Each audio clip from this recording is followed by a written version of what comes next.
This is the Anything But Banker to Broker podcast. We're going to be talking to some of the industry's best and brightest about the unique pathways they took before stepping into broking and how it set them up for success. Thanks for listening.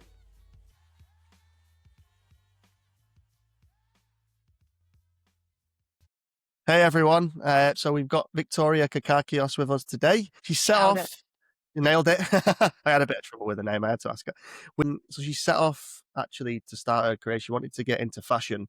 I'm not sure what happened. I'm sure we'll find out in this, but she actually ended up in finance after doing some time in sales, tech sales. Nice to have you on, Victoria. How are you getting on? I'm good. Thank you for having me, and sorry for all my tech troubles. You'd think that I would have figured this out by now, but here we are. Yeah, look, I'll be honest with you. The first few episodes of this, me doing it, I've had my own tech troubles as well, so don't stress. Makes me feel better. Yeah, as like everyone else on the other side has come out okay. It's just stuff on my side's not been great, but it's not about me, so who cares anyway? What's been happening? Not much. Really just been working, busy, had some family things on recently. So I feel like, when the days just get ahead of you and you get to Friday or the weekend and you don't even realize where the rest of the week's gone. So it's been very chaotic, but very good at the same time. And you got some time off today as well, right? Yeah, a bit of time off today. Work.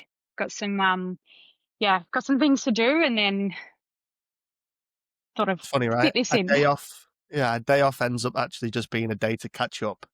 Like, do you know what I mean? Errands day. Errands day. So yeah, obviously you studied you studied fashion. That's what your intention was to do.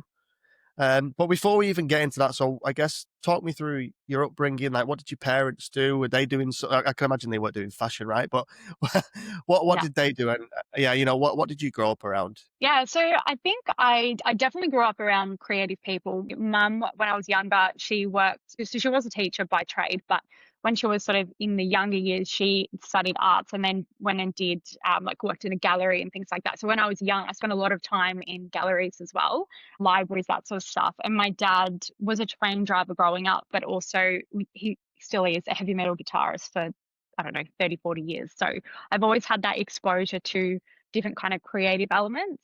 And like my childhood itself was definitely very creative. I don't know if you're familiar with the style of learning, but Montessori is what I went to when I was younger. So it's essentially like kindergarten, but the way that they do the teachings as such, it's more self-guided, and it really encourages like the child to learn themselves and self-learning. So instead of a classroom-based setting, you kind of like, you can go and do kitchen stuff, you can do math, you can do whatever you want, and everyone's kind of learning in that environment. So from a very early age, I was exposed to so much creativity in a sense, and from lots of different ways. And I tried almost everything that I could, from dance to gymnastics. I did art, I tried to do acting at one point, and yeah, definitely not. I'm not a good actress, but I definitely put my hand in the bucket of everything and would try as much as I could, really. Yeah, it's funny. Like when I was in school, in my elective years, I did performing arts, which was one module of dance, which I didn't do because I wasn't that out there to do that. But it was one module of performing arts, like theatre, and one of music, and I really enjoyed doing that. Talking about your mum, like, I did really well with those teachers that had an arty background that went into teaching, because I think they really recognize that the curriculum's good, but it's not built for everyone. And they find their own ways to kind of literally make it work, and have those kids that are a little bit like, yeah, I'm learning something here, but I get a bit bored. They're really good with those students, I find. Yeah, and that's, I think, why both my parents put me into Montessori, because it was very much that kind of learning style. And I was always encouraged to do my own thing. I am an only child, so some people would think like, maybe I'm spoiled, and maybe to some degree that I am, but my parents split when I was quite young as well, and so I got very different learning styles from them, and I was exposed to so many different people. And I think even when I was younger, like a lot of the things that I would do with my babysitters would be to make Barbie clothes and things like that. So I always was sort of exposed to this industry, and that creative side, and really being allowed to kind of be myself and try as much as I want. I'd actually asked my mum a question the other day to say like, oh, what was I like as a child? And she was like, you drove me mad because you wanted to do everything and anything, and you couldn't take no for an answer. So I've obviously always had that kind of, I'm just going to give it a shot mentality. And that's very probably it started then and it continues on to now. Yeah, and look, that's beautiful, because I find when you want to go into something like fashion or you want to go into something that seems to everyone else to be a bit away from the norm, it can be quite high risk, right? Like a Mm. lot of people try it, a lot of people it doesn't work out. But at least having parents behind you that were like, "Do you know what? Like, we've had our passions and we've tried to make it work as well, and we back you that you give it a go. If it works out, good on you. If it doesn't, you know what? We've found other careers and other things that we do that we really enjoy and get the best out of us. And you can still keep that on the side as a passion thing anyway, right? Yeah, and I think that's what it started as. Was like I said, I would make Barbie clothes and just kind of do all these random little creativity things. I think at one point I wanted to be a doctor and I wanted to be all these different things, but I always kind of came back to that creative side. And throughout my younger years and then also my teen years, I got more exposure to it, and that's what really put me on that path. But Hmm. I think my parents probably were sick of me changing my direction every 5 minutes, and maybe still are. But I always had that support to kind of take a chance, and I was never really afraid of what it like if it didn't work out, I would just sort of figure it out anyway and move on to the next thing, which I'm really thankful for now because I think that's what's landed me into, where I am. Otherwise, I never would have envisioned the path that I've taken, like many people, I guess. So, what did that pathway up until uni look like? So, were you working any jobs there in between? Like, what were you doing to kind of keep you busy before and whilst you were studying? Yeah, so when I was studying, I worked in retail and, fashion, which makes perfect sense. I used to have about 4 different jobs. So I worked at different retail stores and I used to manage those stores as well. When I was in, I think it was year 8 or 9, we did like work experience. And part of that, I had to find a business and go and work for it. And we ended up picking this one that was sort of near my house. It was a little clothing boutique. And so I worked there on the work experience. And then I ended up working there on like Saturdays and Sundays and just kind of really getting involved in it. But then we ended up purchasing that business. And so while I was at school, I had this random little business on the side that we went into really bad partnership with someone of it. So the end of it didn't go well, but I was exposed to buying all the stock and like planning out there the way that it would look in the stores and interacting with the customers. And so I did that. And then I continued that pathway into more of like retail sales, just in your general shopping centers and all of that. And that's kind of what led me into what I was interested in enough to kind of pursue that a little bit further in terms of like a degree. And on the side is also where I started working at Apple. So I was kind of doing this like parallel universe of fashion and then tech and sales and kind of merging it all together because really I was just happy to try kind of anything. Yeah, the jobs that I did, I worked at McDonald's and stuff like everybody else did as well, but I'd always had a couple of things on the go and they always recentered back into that, fashion or creativity element. Yeah, beautiful. So I know Apple are pretty funny about people talking too much about their experience. I'm not going to tell you, I'm not going to ask for what was going on behind closed doors, but I guess what were your biggest takeaways from working there? And what skills do you think you developed that you've kept with you and have helped you as you've transitioned into finance? Yeah, look, Apple is very intentional with everything that they do. And, you could see that in their products as well. And they were very specific about that in terms of their learning. So the process to get a job there, I think it was 8 interviews in total, which for a retail kind of position just seemed crazy at the time. Because a lot of the people that work there are, uni students or it's a casual job, it's their first job. So the path in is very difficult and they make it really about you as an individual. So while I was there, like I said, like the simplicity side of things is what they focus on. But in that simplicity, there's actually quite a lot of detail to get to that point. So one of the things that I really took away from that is that element of knowing like why you're doing something and then how you interact with, your customers or whoever it is to kind of get that outcome. And that was like a real pivotal moment for me in terms of like my own thought process and bringing that into sales. Like you're not doing the sale to do the sale. You're kind of wanting to learn about the person and what are they after, and you're matching that to whatever service or product you're offering. So that was definitely like the biggest thing that I suppose I took away from that, and I've carried it into this career and everything else that I've done in life. This might be a read from me being in like a quote unquote salesy role, but my read on it is when you go into an Apple store, if you end up speaking to someone, they might actually go, "I think you better speak to this person because you're more like them," and they'll go and grab that person. Does that happen? Is that something Yeah. they push for? Yeah. Yeah, there's definitely like profile matching. The way that I guess the flow of the floor is you have somebody that's like the floor manager in a sense, and they're on their little walkie-talkie and they talk to the person at the front door. That person will gather like a little bit of information about you, just enough to kind of connect you to somebody, and then they will say, And we've got Jane over here. She's, looking to fix her Mac, or, she can't find her photos or whatever the issue might be. And whoever's available, they'll kind of try and match the right person to that, so that that person then gets the best experience that kind of suits them, because we're all really individual. And that's something that, even though Apple's products are all very streamlined and connected, they really have this focus on individuality and then connecting the dots for people. So that was definitely something that was on the floor, which you picked up on.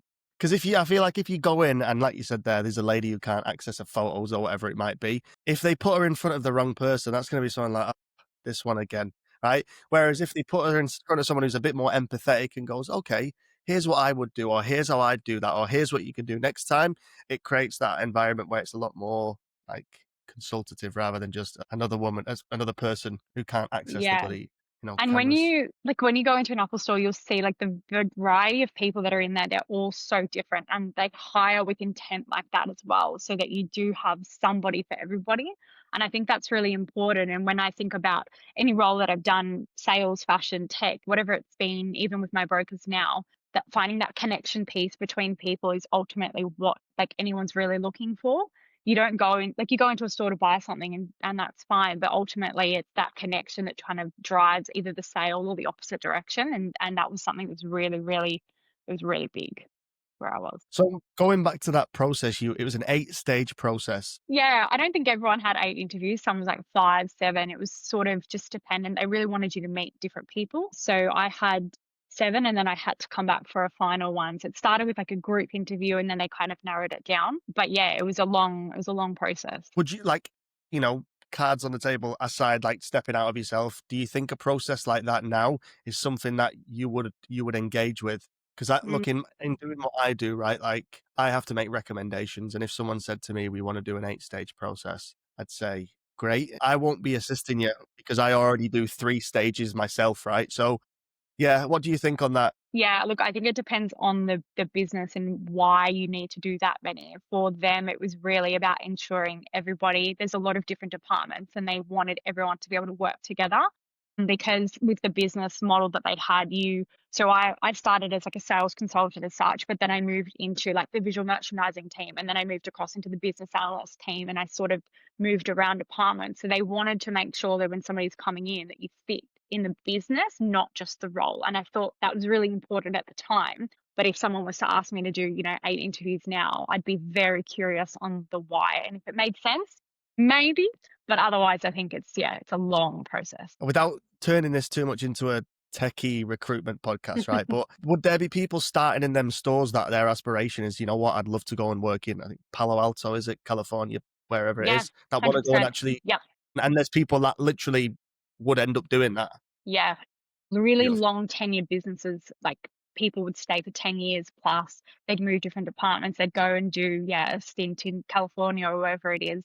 They'd open up the stores in Hong Kong or wherever that, the next store would be. So the opportunities there, you wouldn't think of it as a career as such, but it definitely had that element to it, which I think is why people stuck around for so long, because there's just so many things you could do. And the business itself and the team were really amazing to work with. So you were doing this whilst you were studying, obviously studying fashion. What happened post graduation? What was the story from there? So when while I was at Apple, I worked in a couple of different retail stores as well, like in the fashion realm at the same time. Now, I probably realized pretty early on that the career that I was doing maybe wasn't for me, but I wanted to finish that stint and make sure that I was always halfway through it. So I thought, like, let's get it done and then we'll see. You never know, I might use it down the track. But so you mentioned this earlier, the Melbourne Fashion Week was on, and at the time I did part of our sort of uni work. We had to do internships and we had to do support work for, the industry. I did a few different things. I did an internship in Sydney, which I'll tell you about because it was very Devil Wears Prada. But I also did a stint at the Melbourne Fashion Show and did like essentially behind the scenes, back of house, dress the models, kind of put together the runway pieces and all of that sort of stuff. That was maybe my first exposure into the real version of that industry. And that was maybe a little bit of an indicator to me that I don't think I'm going to like this. It's a very, not stressful, but a very catty kind of environment. And I just couldn't see myself there long term. So I did that. Hated it, really, really hated it. Told my teachers at the time, and my lecturers were like, "It's just part of it. You know, you can focus on design or you can do business. So whatever you kind of want to take in that realm, you can do that." So I did the business side. Had to go to Sydney, did this internship, and walked in. The guy at the front desk was like, "Who are you?" And I was like, "Oh, I'm Victoria. I'm here for my internship at, so and so magazine." And he just stopped. He looked me up and down and he was like, "Yeah, okay, I guess you can go in." And I just thought it was very confrontational, and I just thought, I don't know if this is what I was really anticipating it to be like. And I think every experience that I had after that was very much the same. And I decided I'd finish my business degree. I'd sort of stay in the industry for a little bit more, and then I'd potentially look at something else, which is why I was still at Apple at the time. And part of that, my friend that worked there at the time as well, then moved into dealership land, and he was like, "You should come and sell cars. I think you'd be really good at it." So I just did this massive pivot again, finished my degree, finished all my jobs that were in that industry, and then just picked up a role in car sales, which I had no idea what I was doing. And that kind of started that transition into the world that I'm in now, which obviously being finance. Sure. So with car sales, are we talking new? Yes, Yeah, brand yeah. new. How was that? It was interesting. I did a cadetship for new car sales, and I was very unsure on what I was doing. I was very much thrown in the deep end, but I learned a lot about probably myself as well, and about the industry and sales as a general. I had some really good mentors where I was, and I did that for a little bit. And I obviously had that exposure into the finance world while I was there. And then eventually, one of my bosses at the time went and opened up his own brokerage, and I kind of followed along and ended up back in this industry. But selling cars it definitely gives you that grit and resilience, rejection. You sort of learn it all. And I probably say that most days were quite difficult, but when I look back on it, I think that's given me a really good kind of leap pad for anything that's come afterwards. Yeah, I don't know if you noticed this, right? But like, obviously, me doing what I do, I end up speaking to young people that work within dealerships that want to get into asset. I also find that there's other ones that end up that they either want to go into finance or they want to stay in sales, and they end up gravitating from that into like a SaaS role, like software as a sales, or like they're in something like that. Do you notice that as well? Yeah, it's like a stepping stone. I feel like you either go into like a real estate type sales or maybe car sales, and that is the funnel that comes into brokering if you have sales in mind. Otherwise, you can come as you like you're doing with this podcast. There's so many different ways that you can come into the industry, but otherwise, yeah, it's kind of a stepping stone into that pathway. Yeah. So after this, you ended up in the car sales. Then your boss started a brokerage. This like he started that as a one man band, and you jumped on it with him essentially. Yeah, so I'd moved dealerships in between, and I had not loved what I was doing, like the new place that I was at. And he had said, "Look, I think, um, give me a couple of months. I want to kind of get this off the ground, and then do you want to come across and I'll teach you finance." And besides having exposure to the business managers in the dealerships, I'd never really factored it in. I had no idea what finance was in terms of like a brokering side. The finance that I knew was really just accounting or property ownership or something like that. So I'd never even considered what that world could look like. So it was a new, like another new experience for me, where I just thought, sure, like I'll try this. And that's very, very innate to me. I'll say yes to things without really giving them too much of a thought, and I kind of just like figure it out along the way. So yeah, said yes, started a couple of months later, and learnt the ropes from him and another colleague of mine at the time as well, and thought, hey, I could actually really do this long term. Like, this is really fun. And that was probably my first moment where I thought, well, maybe this would be something that I could learn more about. But then 3 months in, the business changed and he couldn't sustain having me on anymore. So I jumped on LinkedIn, looked at other finance businesses, reached out to a couple of CEOs directly, and then sort of transitioned across into the same role elsewhere, which is where I am now still, sort of a few months later, and again started that process from the start. And that's really been that was probably the beginning of the end in a sense. I started that career then and then continued to where I am now. So you was a broker when you come into Stratton, but you're not a broker now, right? You've obviously from our relationship, you're training some of the new brokers that come in, and a lot of them are coming in from a similar background to you as well. But How was that? How long was that step up from you going from being a broker yourself to actually having a more operational, strategic role? Yeah, I think I stayed as a broker for about 2 or 3 years in that current business. I took an opportunity to be like a sales and development coordinator as a sense, which was really more of like a coaching role. It was a bridge between management and the broker team. And it was really to kind of identify the opportunities in training and development and what was needed. So I took a step into that after a couple of years. And it was a little bit of a hybrid role. So I'd still write some business and I'd work with some of the other brokers. And then that slowly transitioned into more of a training and development role and in that ops side and direct leadership, which is, yeah, what I actually feel like I really enjoy more than brokering direct. I've got a really big thing about helping other people be their best and kind of watching them succeed. And I think that's why I've stayed so long doing what I've been doing and never really considered going back to writing as yeah, as time's gone on. Did you work under Ryan? Was he your manager for a while?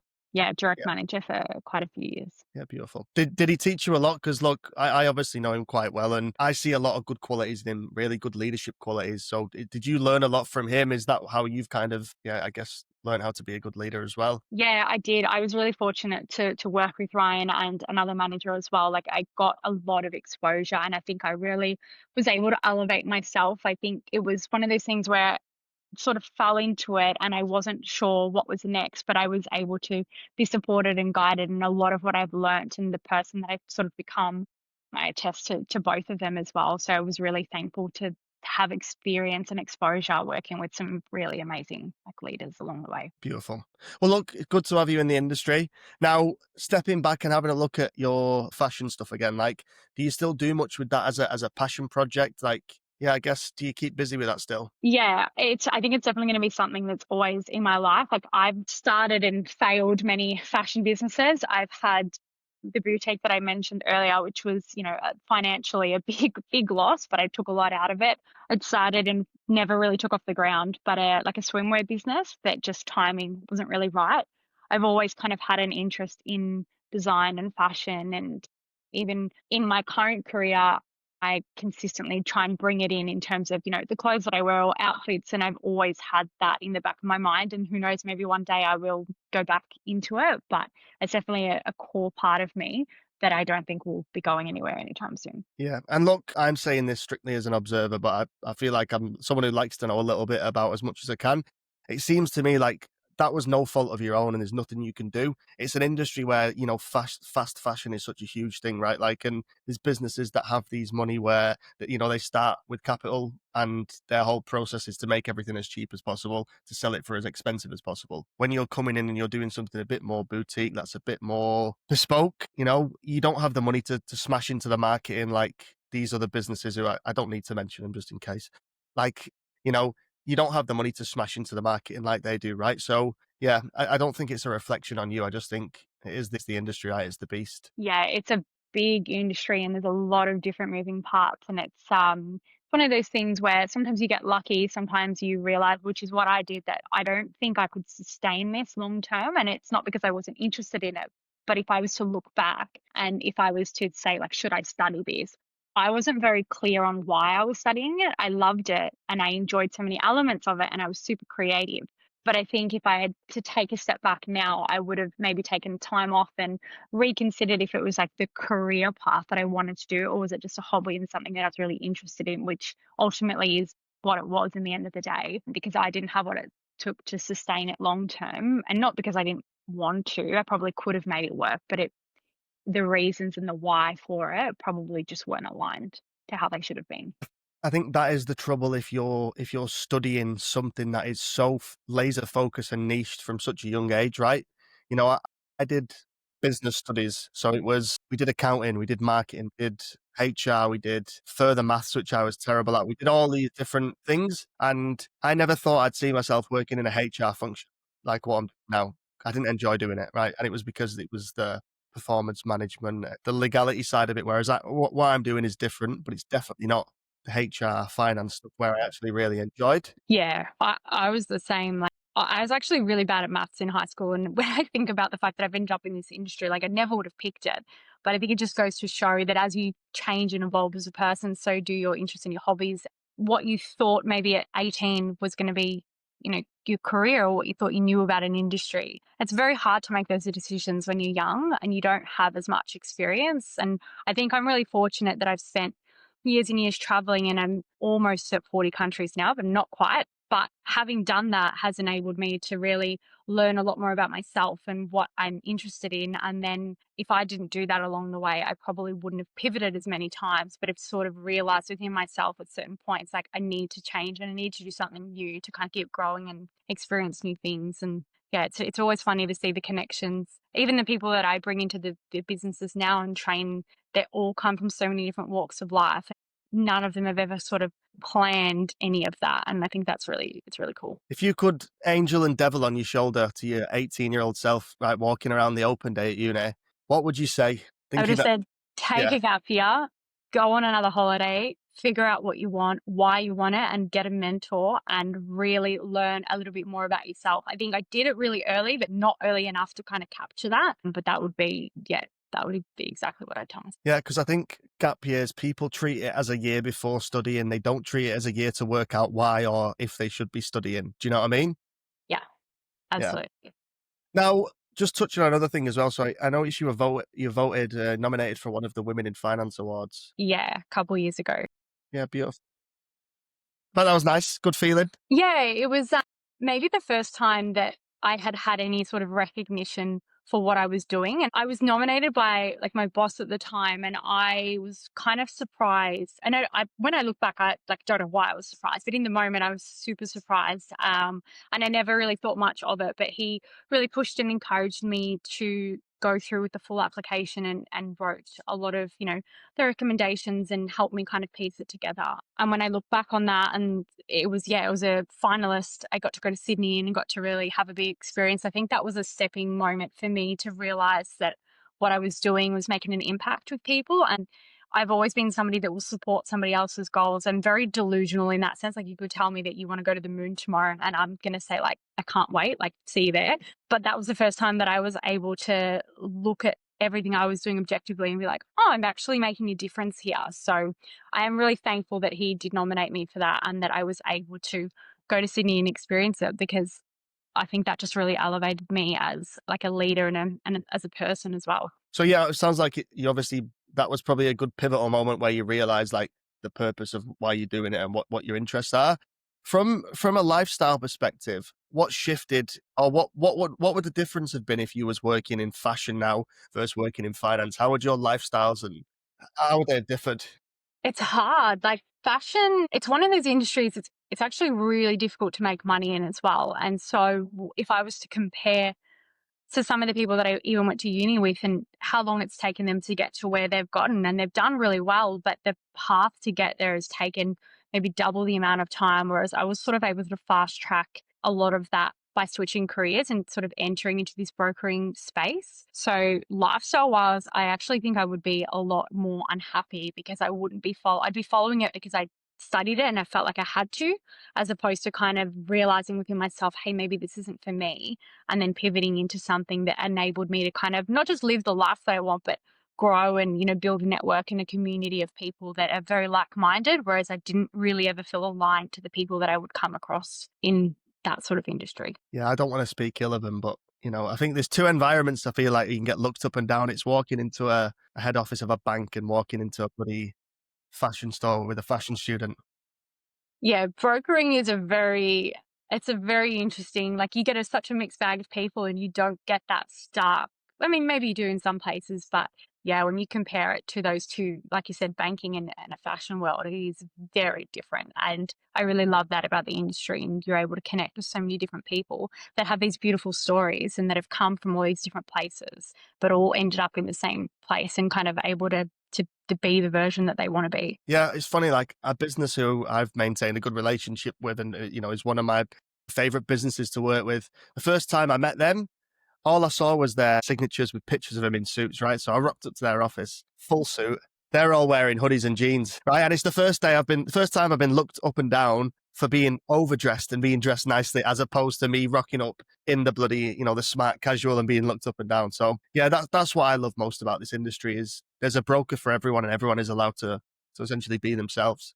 Yeah, it's definitely, it allows you to be like your individuality. And whether you're kind of client facing or, working with other brokers to help them, if you know who they are and what they're after and why, you can really shape either the customer or the broker's journey to match that. And I think that is something that is quite rare to the industry. I don't really know, friends and family that work in different industries, nursing and things like that. They just don't seem to get or have that like we do. And yeah, it's really cool. So obviously going back to what you're doing at Stratton now, you're obviously leading people. What's your most, is there any success stories you've had with really good people that you've brought in from day zero that had no experience that have gone on to do really good numbers or to make a really big impact?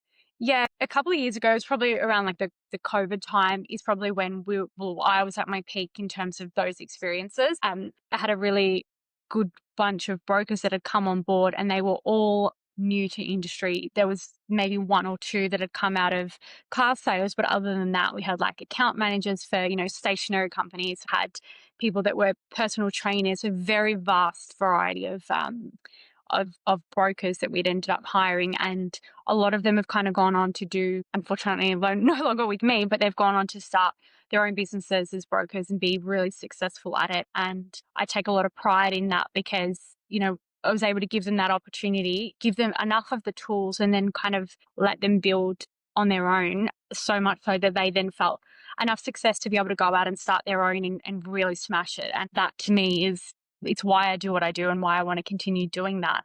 So that was that's really awesome to have seen and been a part of. And it's the reason why I did this podcast as a whole, right? Because like going back to what you said about PTs, then when I started recruitment, I was placing people into NAB, Westpac, and ANZ, and it was, with the first month or two, I was only doing the really entry level roles. So they'd say to us, "We don't want experience, Joe. We want personalities. We need people from this, and this." And every time I would speak to a PT, I was like, "Yeah, you're solid," because they spend their day. It's hard work. They're running their own business. They're speaking to people. So yeah. Yeah, it's really funny because you see like people, a lot of, I don't know, a lot of industries, they want that direct experience. And even in the brokering world, I see it often where people will say to me, and they're already in the industry, and they'll say, "Oh, you hire a lot of people that have never done it before, like why?" And the why, it's always fascinating because brokering isn't necessarily like a skilled, difficult job. You're connecting people, you're understanding them, you're connecting them to a product. So if you've had experience with PT, for example, you've done that with your clients, you've analyzed the body, you've figured out their goals, what they want to do and why,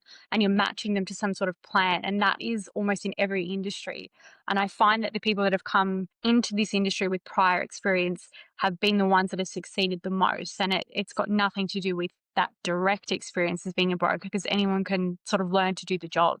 And I think if more people understood that, they potentially get into this industry as well, because it's one of those, I don't know, like, I don't know if you were the same, but I didn't know what it was and I'd never considered it. But if I knew about it a lot earlier, maybe I would have. Yeah, I mean, I had minimal exposure to it until I started recruiting for brokers at LMG.